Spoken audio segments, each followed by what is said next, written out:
Hej du, det er Smatson Olga. Og det her det er min flæskesvær juniorbror. Ja. Og det her det er min mor, frøken Fedtbjerg. Og det her er min far, Smatson Olga og hendes fede familie. Så er de fede kageelskere at tage i vandpakke for at brænde noget kalorier af. Selvom de har spist hele McDonald's. Er I nu her?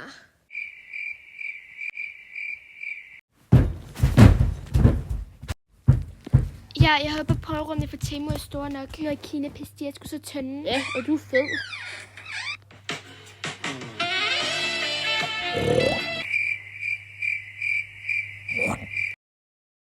Bombastic sider. Jeg sulter. Ej, se mor, der er et Sharon. Skal nok nærmere en Temo-udgave. Ej, de plejer sgu da at være tynde, hvis de kommer derfra. Nå, nu skal vi skide og brænde nogle kalorier af. Det har vi sgu behov for.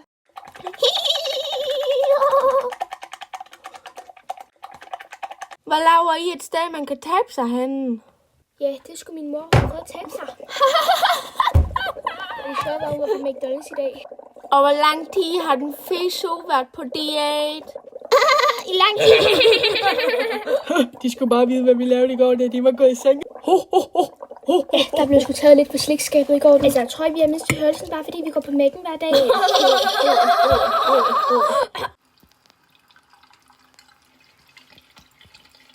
Hej, extra large.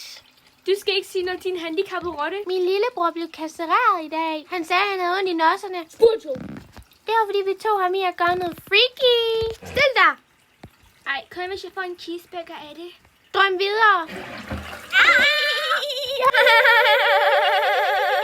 Jo, der er Olga. Hej mor, hvis du stiller dig her, vinder du en cheeseburger.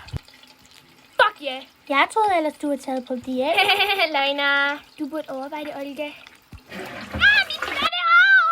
Ikke noget McDonald's til dig. Resten af det her år, Olga, du er så fed, at du ikke engang burde spise det. Fordi du spiser det hele. Ej, jeg glemte altså min Gucci-taske hjemme i min rige moster. Er der nogen af jer fløber, der er frisk på en tur derovre?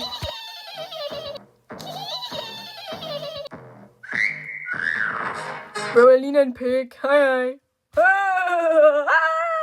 Bro, det er wild.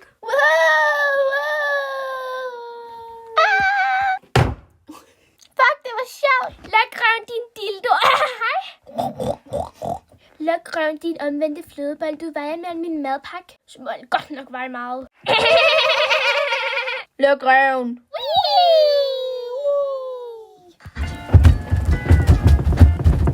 Nu vil jeg lige prøve det lille tårn. Hvis du bare kunne være der. De grovede McDonald's dyr. Der er ikke plads til overvægtige mennesker, især ikke når du ligner Harry Potter. Now that's my good boy.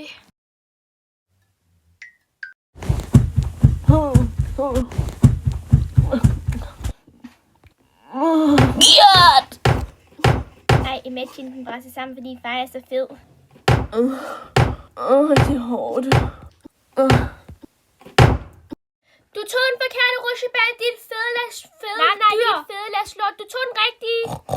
Hvad? Er der snart? Fuck, der lugter af bacon. Jeg tror, det var en børnehave, der kom herop med den larm. Hvor er jeg?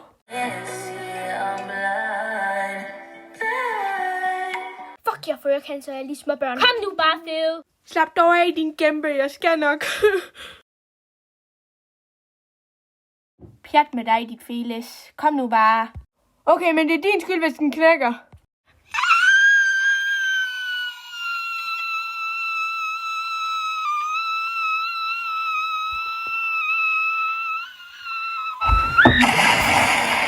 Du var fandme med en hippo, Jørgen. Han er ordentlig fucking fed. Luk dit røvhul, som er 30 cm Hvor er lang. det hårdt. Jeg er sulten. Her er dine ordentlige bagballede Harry Potter-briller. Tusind tak. Nu kan jeg lige se noget, mand. Det er så hårdt, når man ikke kan. Jeg vil lige være ringe til lægen for at sige, at jeg vil have kastreret mine kugler igen. Kan vi ikke også godt snart tage på McDonald's? Det var altså ret hårdt at tage op ad den trappe.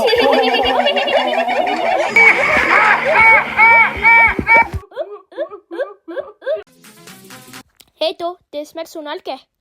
Og det her det er min flæskesvær juniorbror. Ja. Og det her det er min mor, frøken Fedtbjerg. Og det her er min far,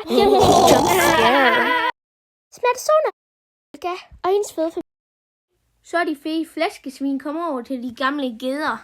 Brum, brum, brum, brum, brum. Hej, din store retarderede flæskesvær. Jeg vil have kaffe eller blindtarm. Hej, fede flæskedyr. Skal I have noget blindtarm, eller hvad? Siger jeg i den her kjole, eller hvad? Du ligner en bøsse, der lige har spist blindtarm. Så så. Ja, der vil jeg sgu give Olga ret. Du ligner en bøsse, der lige har været inde i Forever 21. Du skal fandme ikke snakke, når du får alt det tøj for Shein, dit fede. Så du skal ikke sige noget af din fede bøskale. Og du lugter af fordøjet blindtarm. Ja, det er også det eneste, den spiser. Jeg vil sgu give dig ret, Olga. Ja, no shit, jeg er sgu da så klog. Det er sgu noget, vi kan diskutere om, du. Du kan kun stave til ordet kar. Men det er jo også noget af det eneste, du spiser i går. Ja, altså, jeg synes ikke, du skal sige noget, fordi det er også det eneste, du kan stave til. Jeg fik lige en god idé, vi kan alle sammen klæde os ud som bøsser. Bombastisk sideøje. Du skulle da ikke efterlade mig med de fede dyr her. Din fucking rotte. Du skal kraftedeme ikke sige noget, din elsker. Du har du lugter. Har du hørt om noget, der hedder Mentos? Hvad laver I? Hvad, Olga? Hvad laver du? Jeg laver bare sjov. Vi står faktisk og skændes ved dyr. Anyways, dog. Nu skal jeg have mit bøssetøj på, fordi jeg bliver tvunget, ellers får jeg ikke nogen fordøvet blindtarm, dog. Så ja. Her, bøskale. Fuck, den er grim, mand. Altså, jeg kommer til at ligne en ren ud bøsse. Nå, jeg ligner en, der viber ret godt til Little Mama. Lipgloss. Så ja, jeg er blevet så dement, så jeg sagde det forkert. Anyways. Nej, for små blindtarm. Er I klar til, at vi tager ned til mine venner for at få dog blindtarm?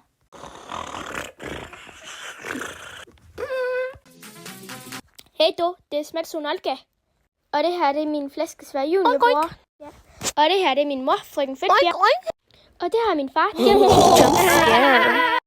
Smatson Olga og hendes fede familie. Så de fede flæskesvin kommer over til de gamle geder. Brum, brum, brum, brum, brum. Hej, din store retarderede flæskesvær. Jeg vil have kaffe eller blindtarm. Hej, fede flæskedyr. Skal I have noget blindtarm, eller hvad? Siger jeg i den her kjole, eller hvad? Du ligner en bøsse, der lige har spist blindtarm. Så så. Ja, der vil jeg sgu give Olga ret. Du ligner en bøsse, der lige har været inde i Forever 21. Du skal fandme ikke snakke, når du får alt det tøj for Shein, dit fede. Så du skal ikke sige noget af din fede bøskale. Og du lugter af fordøjet blindtarm. Ja, det er også det eneste, den spiser. Jeg vil sgu give dig ret, Olga. Ja, no shit, jeg er sgu da så klog. Det er sgu noget, vi kan diskutere om, du. Du kan kun stave til ordet kar. Men det er jo også noget af det eneste, du spiser i går. Ja, altså, jeg synes ikke, du skal sige noget, fordi det er også det eneste, du kan stave til. Jeg fik lige en god idé, vi kan alle sammen klæde os ud som bøsser. Bombastisk sideøje. Du skulle da ikke efterlade mig med de fede dyr her. Din fucking rotte. Du skal kraftedeme ikke sige noget, din elsker. Du har du lugter. Har du hørt om noget, der hedder Mentos? Hvad laver I? Hvad, Olga? Hvad laver du? Jeg laver bare sjov. Vi står faktisk og skændes ved dyr. Anyways, dog. Nu skal jeg have mit bøssetøj på, fordi jeg bliver tvunget, ellers får jeg ikke nogen fordøvet blindtarm, dog. Så ja. Her, bøskale. Fuck, den er grim, mand. Altså, jeg kommer til at ligne en ren ud bøsse. Nå, jeg ligner en, der viber ret godt til Little Mama. Lipgloss. Så ja, jeg er blevet så dement, så jeg sagde det forkert. Anyways. Nej, for små blindtarm. Er I klar til, at vi tager ned til mine venner for at få dog blindtarm?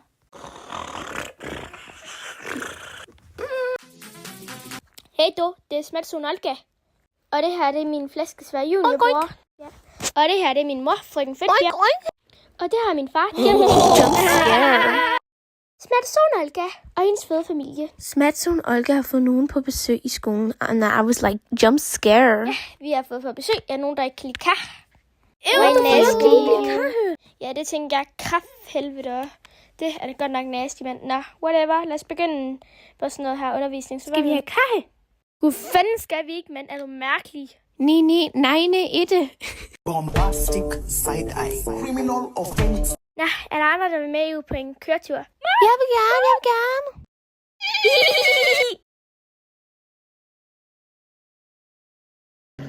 Kæft, en grim bil, mand. Nå, jeg skal lige ringe til deres forældre og sige, at de bliver kidnappet. Ja, I don't care. Så ja. Ja, de tog den ikke lige, så vi må lige vente igen en gang. Ja, her er der lige noget med, som I kan få. Tak, men det ser fandme nasty ud. I want anything. Ej, det giver jeg ikke at have. Hej! Møgne, du. Kan vi køre noget Tessa og så få noget kaffe? Og gifler? Nej, dine svegne. Jo, vi kan godt høre noget Tessa, du. Så er også kun for ikke at få kaffe. I gotta shit my pants.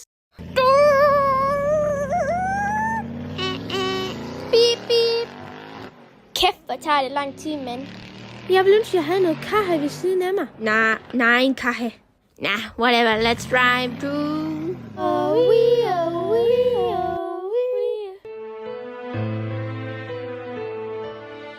Ja, jeg har fået for meget kaffe, så min bil er gået i stykker. Prøver at fikse den med min hånd, så...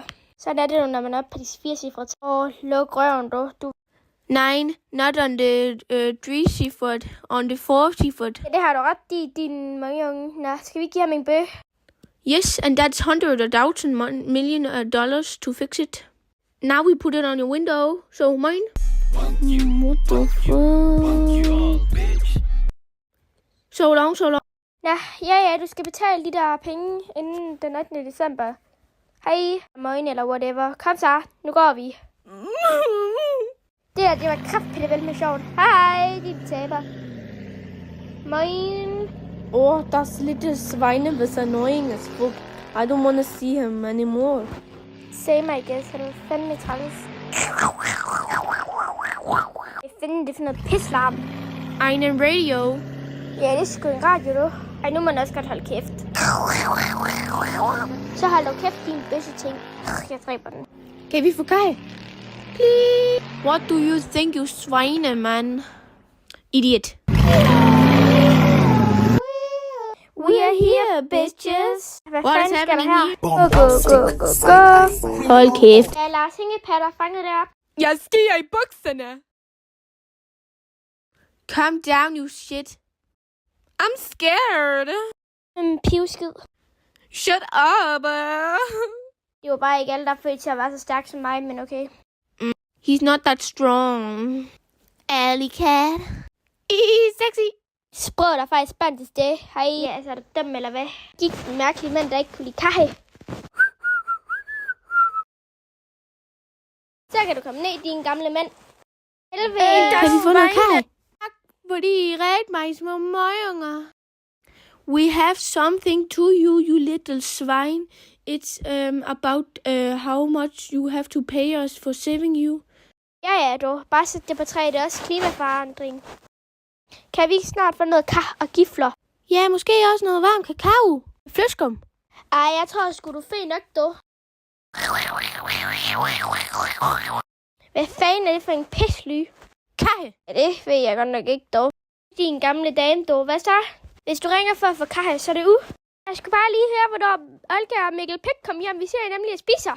Ikke fordi vi har brug for noget, men ja. Hvornår kommer de hjem? Klokken 9, dit svejne. Givlærer. Vi skal ikke gifle nu, dit fede dyr. Kom så. Ej, kan vi køre noget Tessa, du? Og have noget kaffe? Gud fanden skal vi ikke. Jeg kan krafthelvede ikke lide Tessa. Nå, vi kører nu. Yeah!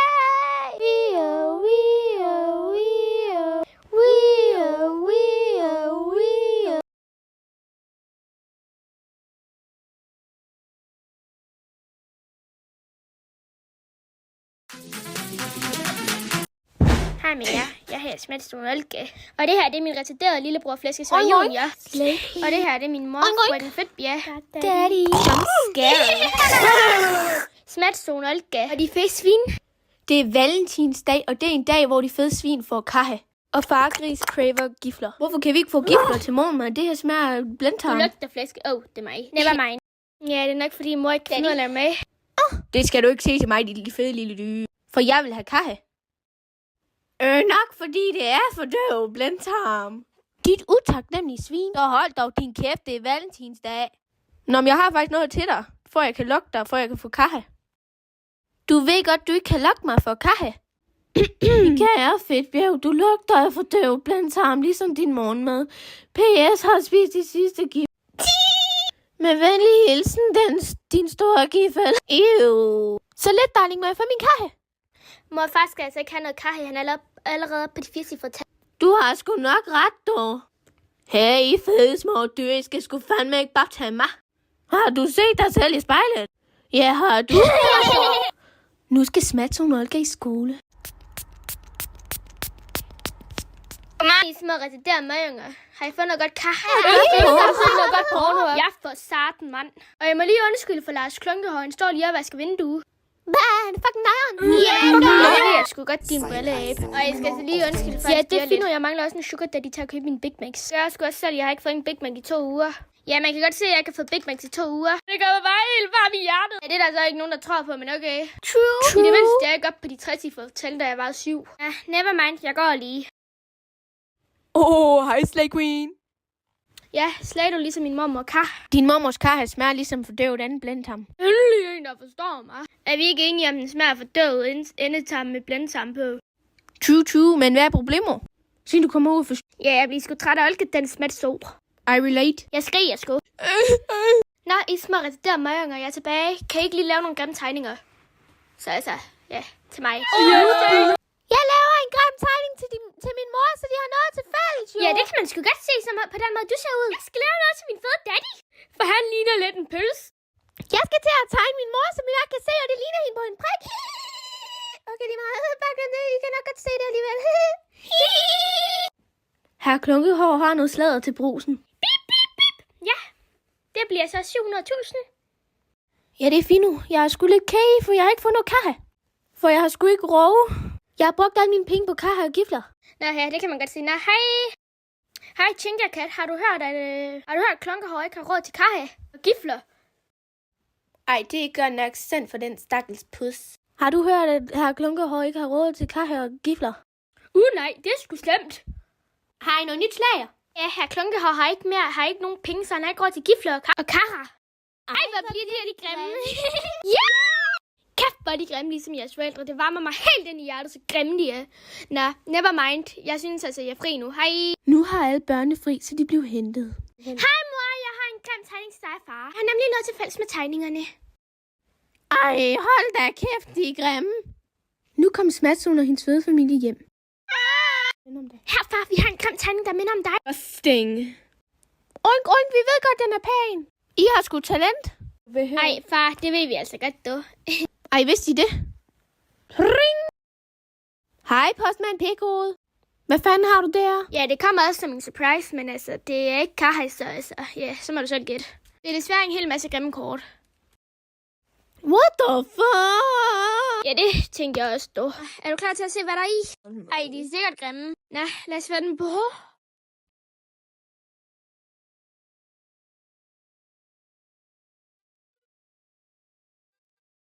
Hvem fanden har lavet alle de brev til dig?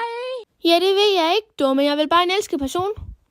Keep dreaming. Nå, lad mig lige åbne. Fuck, det er grimt ligesom dig. Prøv at kigge. Kæft, det er grimt. Flyt dig, flæske. No surprise. Stilhed. Ej, det er kævt. What the fuck? Jeg vidste sgu ikke, jeg var så elsket, mand. Vidste jeg sgu heller ikke.